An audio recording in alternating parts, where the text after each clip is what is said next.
Muy bien, pues buenas tardes ya, iglesia. Qué bueno que están por acá. Nos da mucho gozo, ¿verdad?, el poder verles a todos y cada uno de ustedes, especialmente cómo pasaron la noche de anoche. Bien, lo puedo ver en sus rostros, ¿verdad? Muchos de ustedes seguro se desvelaron, pero espero que hayan disfrutado este tiempo en familia, ¿verdad? ¿A quién no le gusta ser promovido? ¿Hay alguien a quien no le guste ser promovido? No, ¿verdad? Ser promovido significa ascender a una categoría superior. Recuerdo que hace unos 10 años, por estas fechas más o menos, mi familia y yo viajamos a Estados Unidos a visitar a mis suegros.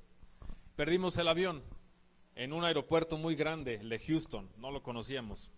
Y debido a que había una alta demanda de vuelos, tuvimos que esperar unas 12 horas en el aeropuerto. Mientras nosotros esperábamos, ¿verdad?, en una lista, larga lista, el que nos pudieran acomodar en el siguiente vuelo, pues no sabíamos cuándo nos tocaría el siguiente vuelo, sinceramente, y estábamos cambiando de sala cada rato, ¿verdad? Ahora la sala fulana, ahora la otra sala, ahora no allá. Y a veces teníamos que volvernos a registrar en la lista que ya tenían en esa sala. Entonces, pues era un cuento de nunca acabar y había muchas familias que estaban en nuestra condición. Sin embargo, la familia de mi esposa, ¿verdad?, pues compró un espacio para nosotros. ¿Cómo? En primera clase. El vuelo, por supuesto, estaba lleno, pero nunca antes habíamos viajado y yo creo que jamás volveremos a viajar en primera clase, ¿verdad?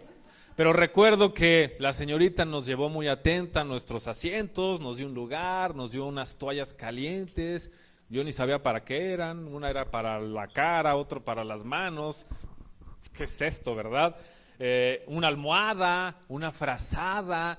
No, nos sentimos de verdad muy chiqueados. Luego nos llevaron un snack y nos llevaron una bebida, la que quisiéramos. Luego cerraron las cortinas detrás de nosotros, ¿verdad? Y cuando despegó el avión, la cena. Una cena que incluía salmón y que incluía cosas que jamás hemos probado, sinceramente. Pero la cena estaba deliciosa. Fuimos promovidos a una categoría que la realidad de las cosas es que ni merecíamos ni la pedíamos. Claro, después de que alguien pagó esos asientos, ¿verdad? Pero disfrutamos ese tiempo. Nos sentimos especiales. ¿Sabes? En la cultura en la que tú y yo vivimos, es importante ascender siempre, ¿no? Queremos estar en otra categoría. Queremos ser promovidos. Todo tiene que ver con eso, en nuestra cultura. Privilegios, promociones, ¿verdad? Tienes una tarjeta, hay un sinfín de promociones. Mejor sueldo en tu trabajo, un mejor empleo, ¿por qué no? Más beneficios, mejores prestaciones, pasar a otra categoría, escalar un nivel más alto. Nos encanta estar entre los VIP, ¿no?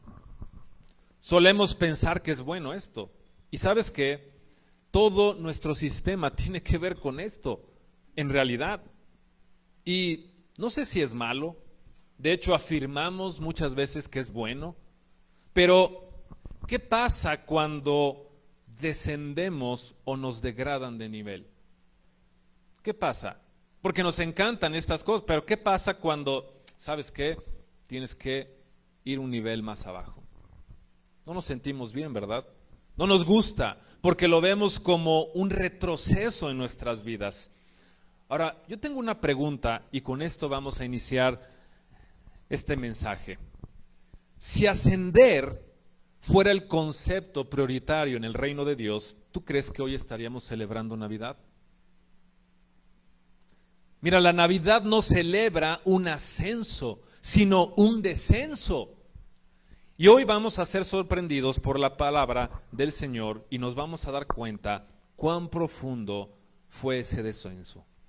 Y antes de ir a la palabra del Señor, vayamos al Señor de la palabra y pidámosle su guía. Padre, hoy venimos, Señor, ante ti y queremos, Padre, ser guiados, porque queremos comprender el mensaje que tienes para nosotros, el mensaje que tiene que ver con la Navidad, Señor. Sea tu Espíritu Santo obrando en nuestros corazones y mentes para que podamos verdaderamente entender, Señor. Pero más que eso, aplicar a nuestra vida lo que tú quieres que entendamos, Padre. Señor, sé con nosotros. En Cristo Jesús te lo pedimos. Amén. Muy bien. Bueno, la Biblia no dice nada acerca de la fecha en que Jesucristo nació, pero la celebramos en diciembre, ¿verdad? Se piensa más bien que pudo haber sido en la primavera cuando Él nació, porque era cuando los pastores solían estar en el campo cuidando a sus ovejas. El invierno era una época no apta para que ellos hicieran esto. Y las Escrituras tampoco nos dicen o tampoco hablan acerca de que debamos celebrar su nacimiento. Y es lo que muchos fundamentalistas dicen, ¿verdad? No tendríamos que celebrar la Navidad. Pero tampoco dice que debamos celebrar el Día del Padre o la Madre. Y lo hacemos, ¿verdad? Muy bien. Así que, mira, los creyentes, quiero primero poner el contexto para poder después pasar a lo siguiente, ¿verdad? Los creyentes en el primer siglo esperaban con ansias el regreso de Cristo. Y ellos esperaban que fuese en cualquier momento. Entonces, ¿para qué celebrar su nacimiento si pronto regresaría? ¿Verdad?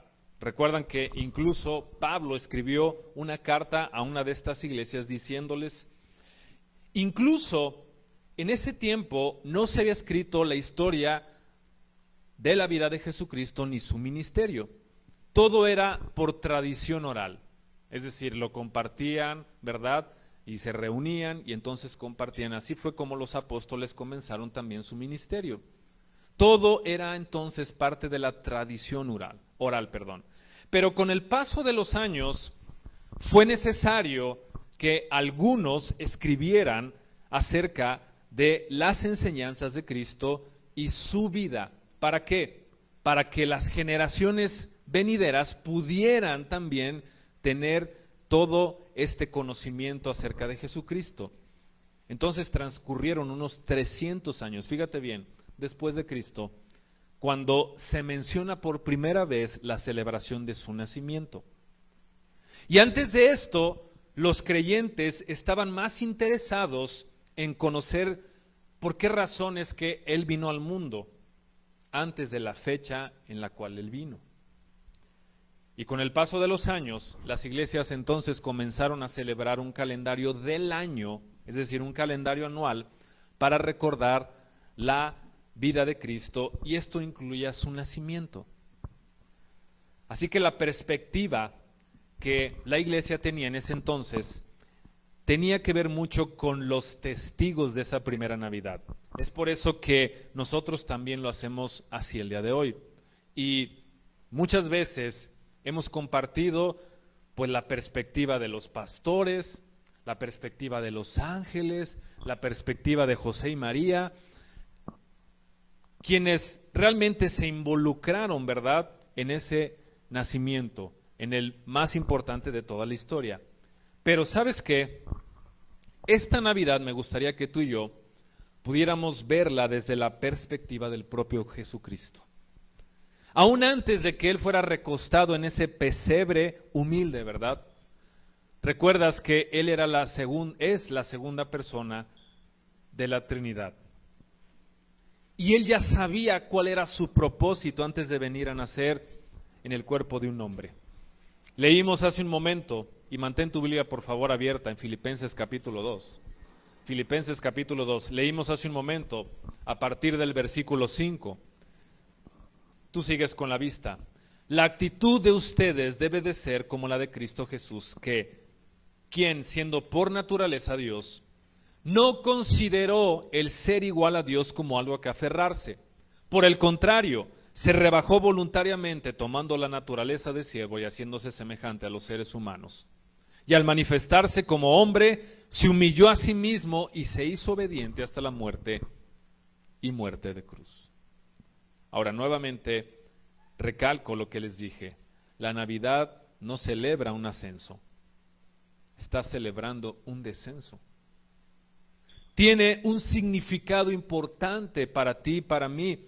Es relevante para nosotros hoy. ¿Por qué? Porque nos damos cuenta que Cristo dejó el cielo como creador para venir a la tierra y vivir entre su creación.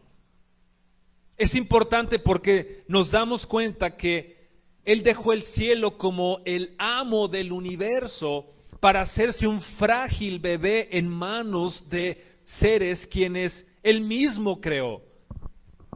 Nos damos cuenta de la importancia porque Él dejó el lugar donde era adorado y por huestes celestiales, ¿verdad? No pocos, sino un ejército numeroso de ángeles para venir a este mundo donde sería rechazado, azotado y golpeado. Ahora, bajo este contexto, vayamos a lo que la Escritura nos dice y nos revela acerca de la Navidad. ¿Qué nos revela la Navidad acerca de Cristo? Vamos a ver varias cosas. Número 1, la primera de las cosas que tenemos que recordar y tomar en cuenta en delante es que Él dejó su posición de poder y gloria. Él dejó su posición de poder y gloria. Filipenses 2, versículo 5, nuevamente, la actitud de ustedes debe ser como la de Cristo Jesús, quien siendo por naturaleza Dios. Ahora, otra versión dice, esta es la Reina Valera, quien siendo en forma de Dios. ¿Qué es ser en forma de Dios? No se refiere a lo externo, sino a lo interno. Cristo, quien era el ungido del Señor, nació como Jesús de Nazaret, el hombre.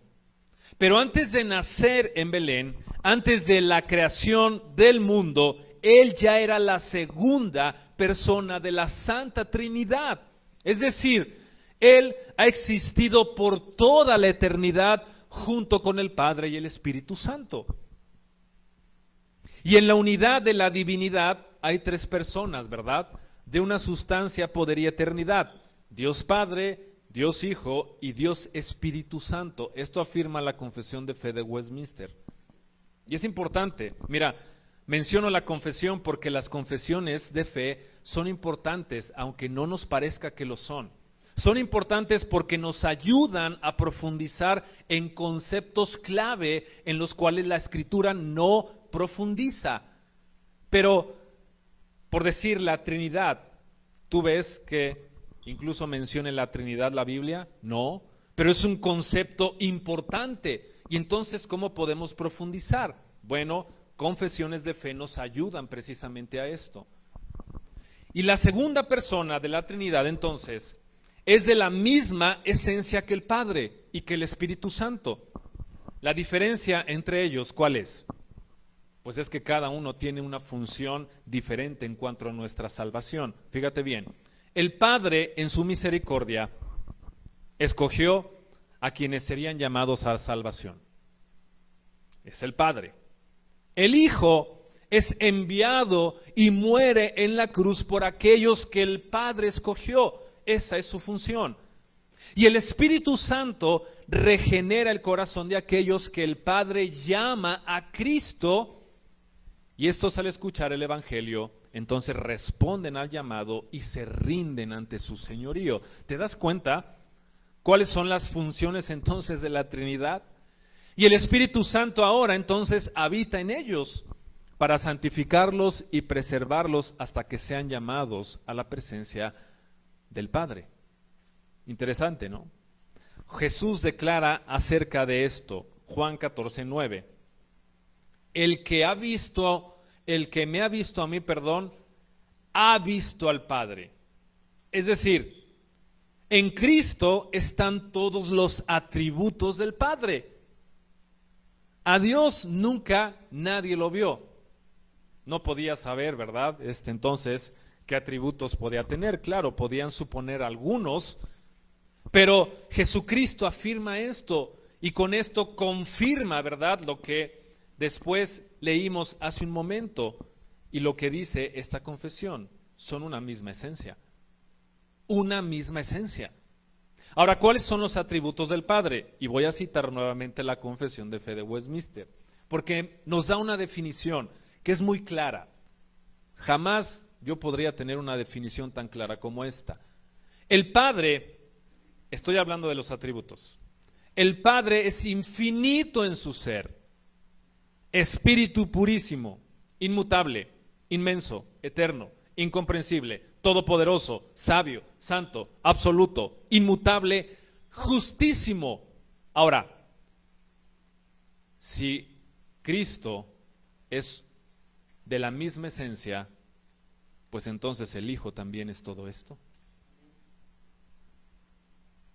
Isaías escribe, fíjate bien, Isaías 9:6 está en tu hoja de trabajo, porque nos ha nacido un niño, se nos ha concedido un hijo, la soberanía reposará sobre sus hombros y se le dan estos nombres: Consejero, Admirable, Dios fuerte, Padre eterno, Príncipe de paz. Ahora, ¿se dan cuenta que esto que afirma el profeta son también los mismos nombres que el Padre tiene?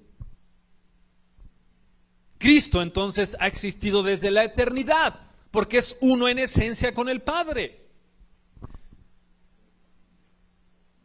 Y Cristo mismo afirmó esto.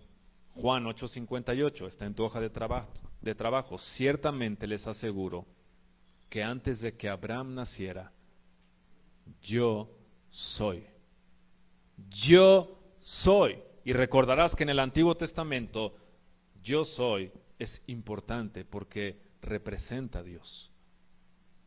Entonces es Cristo diciendo, yo soy, porque soy uno en esencia con el Padre. Ahora vamos a sus Biblias. Queremos profundizar en esto. Vamos a sus Biblias, capítulo 1 del Evangelio según Juan. Capítulo 1 del Evangelio según Juan.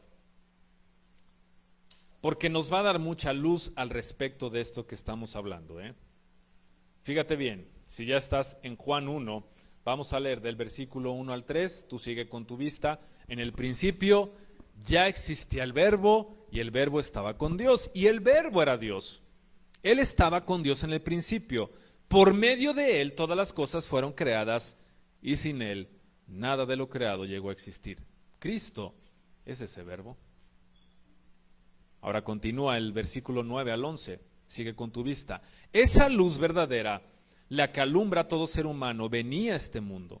El que era la luz ya estaba en el mundo, y el mundo fue creado por medio de él, pero el mundo no lo reconoció.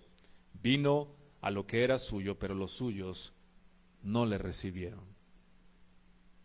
Él, ¿verdad?, participó en la creación del mundo, dice, y él es esa luz que ilumina a toda la creación. Versículo 14, y el Verbo se hizo hombre y habitó entre nosotros, y hemos contemplado su gloria, la gloria que corresponde al Hijo unigénito del Padre, lleno de gracia y de verdad. Aquí habla del nacimiento de Cristo en Belén.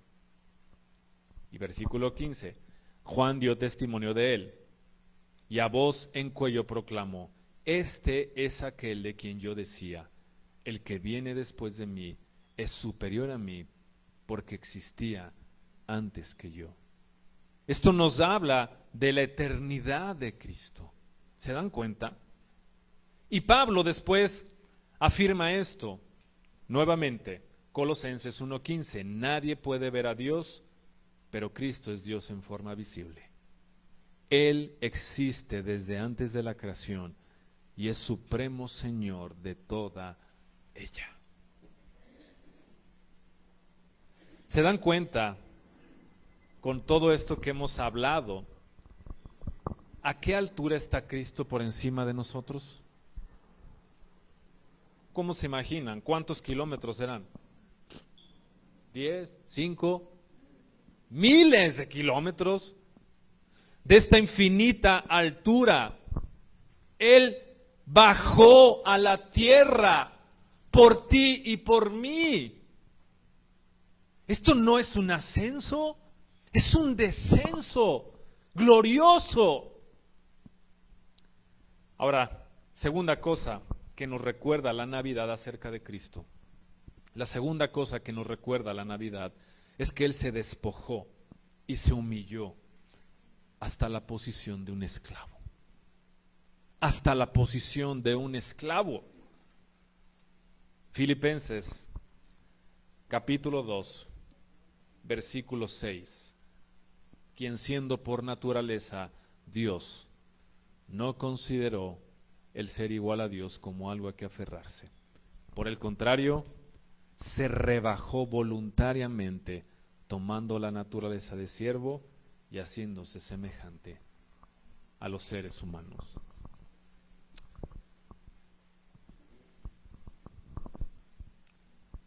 ¿Has visto a estas familias de los reyes? Digo, no sé cuántos reyes hay actualmente, ¿verdad? Hay algunos países en Europa que tienen estos reyes. Supongamos que tú creciste en una de esas familias. Supongamos, nada más. Nunca te faltó nada. ¿O sí? Tuviste todos los recursos. Imagina que tú naciste en esa familia. Todo el poder, todos los privilegios, ¿verdad? Nunca tuviste que ensuciarte las manos. Alguien más lo hacía por ti. De hecho, ¿verdad? El actual rey de Inglaterra nunca ha hecho nada en su vida. Todo lo han hecho por él, ¿no? Y ahora que está ahí, ni siquiera puede abrir una carta. Pero tú nunca sudaste una gota, ¿verdad? Como dicen, la gota gorda. Ahora, ¿será fácil para ti despojarte de todo eso? ¿Tú qué crees? Pues no, ¿verdad? No sería fácil. ¿Por qué? Porque estarías entrando en un mundo que es completamente desconocido para ti. Por eso es que no puedes ni siquiera abrir una carta, alguien más la tiene que abrir para ti. Para poder vivir sin gloria y sin poder y sin los privilegios que eran tuyos. Porque te convertirías en uno más del pueblo. Pero para ser uno más del pueblo tendrías que haber nacido sin ninguno de esos recursos. Tendrías que haber comenzado como cualquiera. El apóstol Pablo dice esto, 2 Corintios 8:9. Ya conocen la gracia de nuestro Señor Jesucristo, que aunque era rico, por causa de ustedes se hizo pobre, para que mediante su pobreza ustedes llegaran a ser ricos. ¡Wow! Estos son de los pasajes bíblicos, ¿verdad? Que cuando los lees dices, no lo puedo ni siquiera concebir, pero es la realidad. Por eso es que Cristo nació en esta tierra. No vino cuando ya tenía 15 años, 30 años. Dios pudo hacerlo de esa manera, ¿verdad? Así como creó a Adán, lo creó y ya era un hombre, no era un niño, no era un bebé, pero Cristo tuvo que nacer en esta tierra. No vino entonces de esta forma, sino como un bebé. Y llegó habiéndose despojado. ¿De qué se despojó? ¿De su divinidad? No. No, porque seguía siendo Dios. Tampoco se despojó de sus atributos. Pero veamos de qué sí se despojó.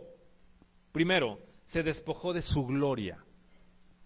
Gloria es el reconocimiento de quién es Él. Él declaró ser el Hijo de Dios, pero lo condenaron porque dijeron que era un blasfemo. Juan 17, versículo 4. Yo te he glorificado en la tierra y he llevado a cabo la obra que me encomendaste. Ahora, Padre, glorifícame en tu presencia con la gloria que tuve contigo antes de que el mundo existiera. Jesús le pidió al Padre ser restaurado a la gloria que gozó desde la eternidad. Se despojó de esa gloria. ¿De qué más se despojó? Se despojó de hacer su propia voluntad también. Él se despojó de hacer su voluntad. ¿Recuerdas cuando él estaba en el jardín de Getsemaní? Lucas 22:42, está ahí en tu hoja de trabajo. Padre, si quieres, no me hagas beber este trago amargo, pero no se cumpla mi voluntad, sino la tuya. seguramente él sabía lo que iba a experimentar. Por eso es que le pidió al Padre el que pasara esa copa, ¿verdad? Yo creo que ninguna persona desea pasar por un sufrimiento terrible. ¿O tú sí? ¿Te gustaría? Sentimos un dolorcito de estómago y ya estamos... ¡ah! Imagínate el pasar por un sufrimiento como representaba la crucifixión. Y en otras ocasiones hemos hablado, ¿verdad? Literalmente él derramó toda su sangre, absolutamente. Y la noche en que Jesucristo iba a ser arrestado, uno de sus discípulos, ya te imaginas quién, le cortó la oreja a uno de los soldados, ¿verdad?, que venía a apresarlo. Trataba de defenderlo, pero Jesucristo le dijo esto, Mateo 26, 53. ¿Crees que no puedo acudir a mi Padre y al instante pondría a mi disposición más de 12 batallones de ángeles? Pero entonces, ¿cómo se cumplirán las escrituras que dicen que así tiene que suceder? Jesús no vino a hacer su voluntad, sino la de su Padre, que era cumplir precisamente con todas las profecías que él dio. Él vino a cumplir su voluntad. ¿De qué más se despojó? Él se despojó de su relación con el Padre, de su relación con el Padre. Mira, él sacrificó su relación con el Señor, de quien nunca antes se había apartado desde la eternidad. Habían estado juntos. En la cruz Jesús clamó esto, Mateo 27, 46. Como a las 3 de la tarde Jesús gritó con fuerza, Elí, Elí, lama sabactani, que significa, Dios mío, ¿por qué me has desamparado? Y el Padre abandonó en ese momento a su amado y único Hijo, para que nosotros pudiéramos ser adoptados como sus hijos. ¿De qué más se despojó? Se despojó de todos sus privilegios. ¿Cuáles privilegios? Pues los que gozaba desde la eternidad al lado del Señor. Mira, siendo Él el pan de vida eterna, tuvo hambre. Siendo Él el agua viva, tuvo sed. Siendo Él la resurrección y la vida, lloró por la muerte de su amigo. Siendo Él el único que puede sanar a otros, padeció y se dejó morir por los azotes y los clavos. Marcos escribe, Jesucristo es quien afirma, porque ni aun el Hijo del Hombre vino para que le sirvan, sino para servir y para dar su vida en rescate por muchos. Mira, Navidad es celebrar que Cristo se negó a sí mismo para ser uno de nosotros. Tercera cosa que la Navidad nos revela acerca de Cristo. Número 3, que Él se asoció con personas débiles, humildes y pecadoras, tal como tú y yo. Versículo 7 de Filipenses 2. Por el contrario, se rebajó voluntariamente, tomando la naturaleza de siervo y haciéndose semejante a los seres humanos. Y al manifestarse como hombre, se humilló a sí mismo y se hizo obediente hasta la muerte y muerte de cruz. A pesar de haberse despojado de toda su gloria, de todo su poder y de todos los privilegios, aún Él seguía siendo Dios. Sin embargo, se parecía a los hombres. Cristo se hizo semejante a los hombres. Su primera semejanza fue estar en el vientre de María, tal como tú y yo en algún momento estuvimos. Fue nacer en ese establo, ¿verdad? No en un palacio, en un establo maloliente. Fue en ser tomado, ¿verdad?, por su padre en sus brazos y recostado en ese pesebre. Fue llorar cuando tenía hambre, querer buscar el pecho de su madre ¿Te das cuenta la semejanza? Fue querer ser llevado, cargado en los hombros de su papá cuando ya estaba más crecido. Fue querer ser abrazado por las noches y afirmado en amor por sus padres terrenales. Claro que Él se asemejó a nosotros. Fue residir en un cuerpo como el tuyo y el mío. Y cuando se caía, claro que le dolía, claro que sangraba y claro que lloraba. Fue tener hambre y sed, tener que dormir para descansar, y la propia Escritura nos dice de esto. Fue enojarse también y llorar y padecer tentación, pero sin pecar. Él tuvo hermanos, tuvo que ser instruido junto con ellos, jugar, ¿verdad?, con otros niños, ser obediente a sus padres, tener que someterse a ellos, aprender una vocación incluso. Aquel que había creado todas las estrellas del universo, las aves del cielo, los árboles del campo, el mar profundo, tuvo que aprender de su padre terrenal a hacer una silla, a hacer un yugo, a reparar una mesa de madera. Él no andaba levitando tampoco, ¿eh? Sus pies se desgastaban al andar. No fue más alto que otros, no fue más fuerte, no fue más guapo, ¿verdad? No anduvo haciendo milagros en su niñez, como a veces, ¿verdad? Hay una tradición que dice que hacía pájaros de barro y luego los hacía volar. No. El profeta Isaías afirmó acerca de él unos 700 años antes. Isaías 53, versículo 2, creció en su presencia como vástago tierno, como raíz de tierra seca. No había en él belleza ni majestad alguna. Su aspecto no era atractivo y nada en su apariencia lo hacía deseable. Es decir, fue como todos los demás. Por eso es que ya siendo un hombre maduro, comenzó su ministerio. Era el tiempo para el que él comenzara su ministerio en ese momento.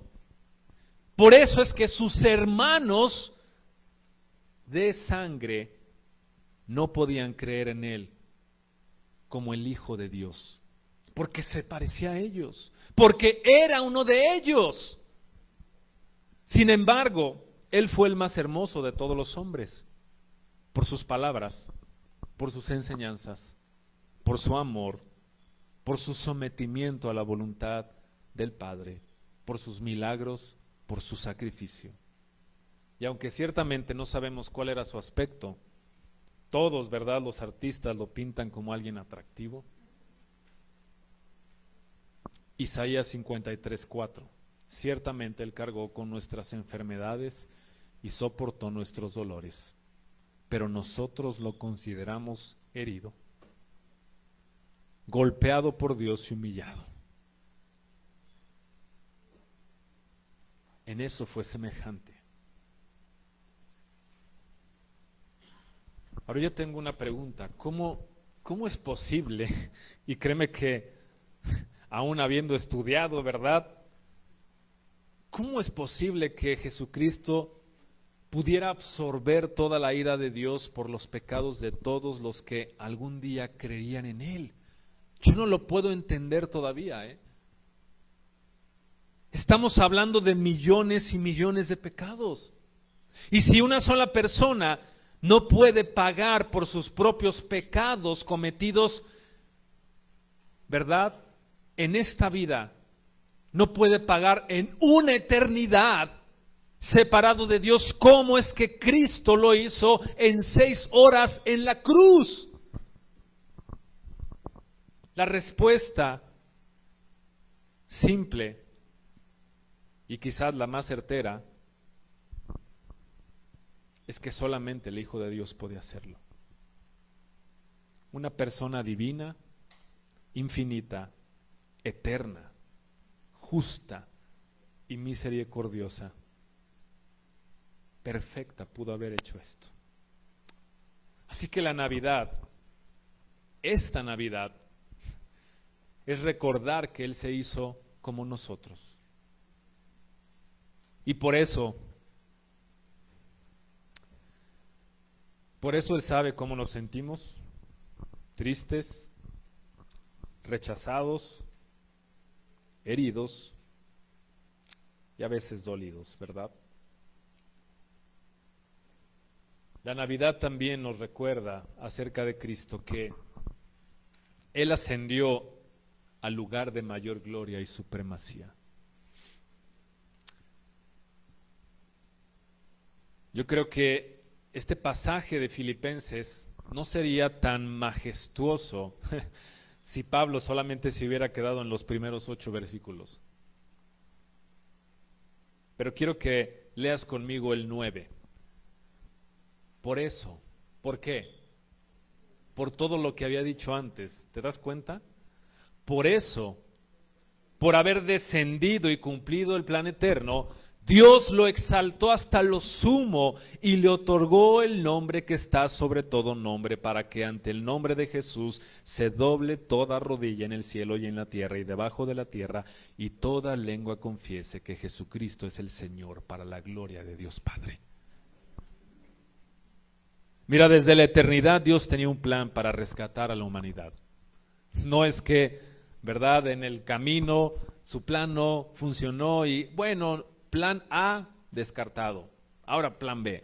Híjole, plan B tampoco. Pues vamos a aplicar el plan C. No, siempre fue el plan A. Aún en el huerto de Edén, aún Él tenía un plan para rescatar a la humanidad que aún no había ni creado, y esa humanidad, desde luego, pues no tenía la posibilidad de haber pecado.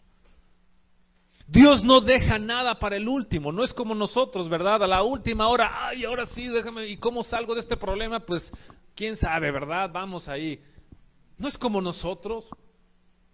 Cito nuevamente la Confesión de Fe de Westminster. Agradó a Dios en su propósito eterno escoger y ordenar al Señor Jesús, su unigénito Hijo, para que fuera el mediador entre Dios y el hombre, profeta, sacerdote y rey, el salvador y cabeza de su iglesia, el heredero de todas las cosas y juez de todo el mundo. Desde la eternidad le dio Dios un pueblo elegido, y para que a su debido tiempo lo redimiera, llamara, justificara, santificara y glorificara.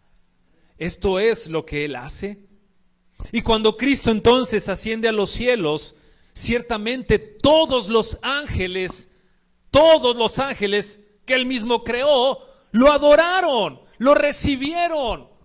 Imagínate haber estado en ese momento.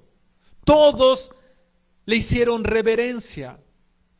Cristo recibió toda la gloria y honor que poseía antes en el cielo, porque era suya. Pero sería más que eso. Sería llamado Señor Jesús. Y ahora todo el mundo podría saber quién es, y tendrían que doblar sus rodillas ante Él, quieran o no. Fíjate, va a haber un día en que esto va a suceder. Y no me preguntes cómo, ¿verdad? Aún los mejores teólogos no saben explicar, pero a su regreso, así estés en China, en Alaska, en Timbuktu, donde sea, será visible para todos. Y en ese justo momento, todos aquellos que creen y no van a doblar la rodilla, los que creen se van a gozar, y los que no creen, los que no creyeron antes, creerán, pero será demasiado tarde. Pero todos se van a arrodillar porque Él es el Señor. Toda persona que ha vivido, creyente o no, va a confesarle como el soberano. Por eso al final de los tiempos, Él va a venir montado en un caballo para conquistar y reinar sobre su reino. Es de Él. Así que mira, este es un mensaje oportuno para la Navidad, ¿eh? Navidad es celebrar su primera venida, pero también su pronto regreso. Ya no como un niño tierno que tiene que estar en los brazos de su madre, sino como el Señor de los cielos y la tierra, como el Rey de reyes y Señor de señores. Este es el mensaje de Navidad, ¿sabes? Él es el motivo de la Navidad. A Él sea la gloria y honra por los siglos de los siglos. Amén. Vamos a orar. Padre, gracias Dios, porque en pasajes como este nos recuerdas lo que la Navidad, Señor, afirma acerca de Cristo.